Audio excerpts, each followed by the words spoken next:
Na-rescue sa NBI 11 ang mga prostituted women sa Davao City sa usa ka bar. Lakip mga customer na sakpang misupak sa liquor ban ug curfew. Ani ang report?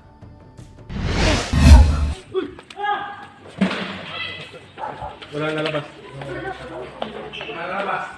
Walang nalabas. Human mi report ang undercover agent gisulod dayon sa mga ahente sa National Bureau of Investigation Region 11 kining KTV bar sa lanang Davao City niadtong Sabado sa gabi.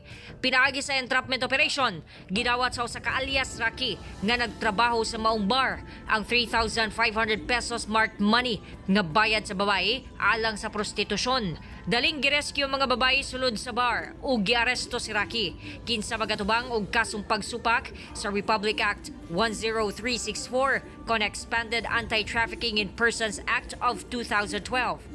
Actually, there are about 20 women offered for, alam mo na, for entertainment. At saka pag sinabing entertainment, ang pinaka-point doon is for sexual favor sa mga customers. Lakip sa gipang dakop ang mga customer nga naaktuhang nag-inom. Lakip pang usa ka Korean ug usa ka Japanese national kinsa magatubang og kasong paglapas sa liquor ban ug curfew. Gipang kumpiskaw sab ang mga ilimnong makahubog. Nasayran nga dugay nang naga-operate ang maong KTV bar bisan dunay pandemya. Ako si John D. Esteban para sa One Mindanao.